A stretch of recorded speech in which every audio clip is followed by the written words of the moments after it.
They are offensive All-Americans. I think we've got a lot of offensive All-Americans.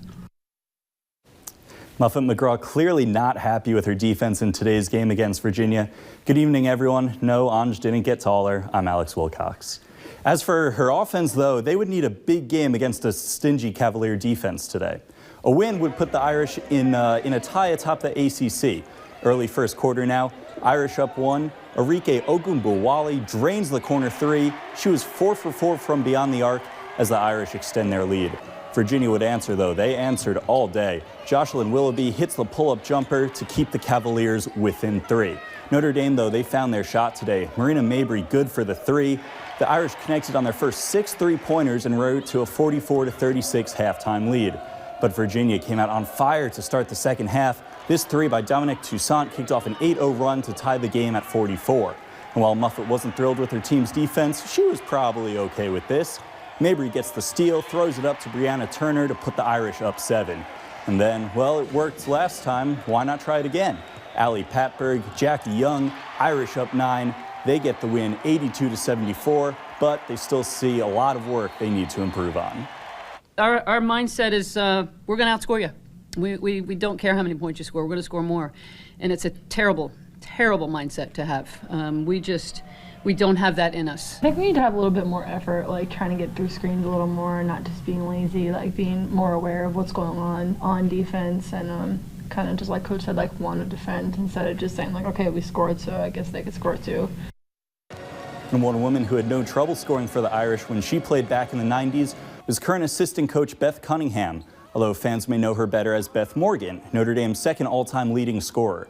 For all her accomplishments, she was inducted into the Ring of Honor today in a special post-game ceremony. Cunningham was joined on court by friends and family as fans and the current Irish team stayed long after the final buzzer to see her number 21 unfurled alongside the other Irish greats. In addition to being Notre Dame's second all-time leading scorer, she also led the Irish to their first ever Final Four in 1997 and is just the 4th woman to be inducted into the Ring of Honor. It was always my dream to hang championship and Final Four banners and conference banners, but to be able to hang my own now is really something special, something you only ever dream about, honestly. I don't think anything really prepares you for that, but I think most importantly, I've had so many family and friends that have come in town, and just the collection of so many people that have impacted my life has really made this weekend special. And the Irish men, meanwhile, are coming off back-to-back conference losses, including yesterday's heartbreaking loss to Georgia Tech at the buzzer. But with Duke coming to town tomorrow night, there's no time for Notre Dame to wallow in the past. The Irish were back on the practice court this afternoon, needing a short memory to get over yesterday's loss. With the game tied at 60 and under a minute to play, the Irish missed chances to score, only to see Georgia Tech's Josh Okogie hit a game-winning layup at the buzzer to sink the Irish. Despite losing 2 straight and facing Duke tomorrow night, there's no worry for this team. We never panic. This is the most unpanicked program in the history of college basketball. We just kind of methodically keep going through it. I think everybody's good. Nobody's panicking. We did a great job, fighting back and getting stops to put ourselves in a position to win the game. They just made a great play at the end of the game. But having another opportunity Monday, to go right back at it, I think everybody's excited about that, especially with the atmosphere that will be in here. Notre Dame looks to end their 2-game skid with a big home game against Duke tomorrow night at 7. And to the Big Ten now, IU, their first game without James Blackman Jr. on the road against a Northwestern team that's won 5 straight.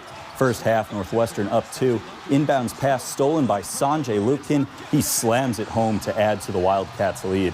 Later in the half, Northwestern up 23-15, but Thomas Bryant, with authority, pulls IU within 6. Second half now, Wildcats lead 40-28. Bryant McIntosh. He hits the step-back jumper to make it 42-28. He led his team with 21 points. Northwestern, they win their 6th straight, 68-55. Number 20, Purdue on the road against Nebraska. First half, Purdue up 2. P.J. Edwards drains the 3 to put the Boilermakers ahead by 5. Nebraska would come back, though. Huskers up 1 with 2 minutes left in the half. Jack McVeigh misses the tray, but Ty Webster is there to tip it in. We jump all the way to the final seconds now, where Nebraska holds a slim lead, 2 points. They get the foul shot. Last chance now for Purdue. Can they force overtime? Dakota Mathias at the buzzer? No. Huskers pull off the upset. They beat Purdue 83-80. And Michigan State looking to end their 3-game slide hosting Michigan. Second half, Spartans up 46-42. Cassius Winston drives to the lane. He eventually gets the floater to fall to put Michigan State up 6. 10:27 to play now. Michigan down 9. Muhammad Ali Abdur Rahman nails the 3 to make it 51-45. Just over 8 minutes left now. Winston just chucks it up. Miles Bridges is there at the emphatic slam. Sparty wins it 70-62. And, a tough season for Michigan State so far this year, but, getting a win over in-state rival Michigan always makes it better. And we're getting closer to March, right, about the time they normally start playing hot. Exactly. Always an exciting time. All right, and of course, if you haven't seen Alex on the news before, this is his sports anchoring debut, so great job tonight, Alex. Thank you. And Cindy will tell us if we have any more snow coming our way with a last look at that weather up next.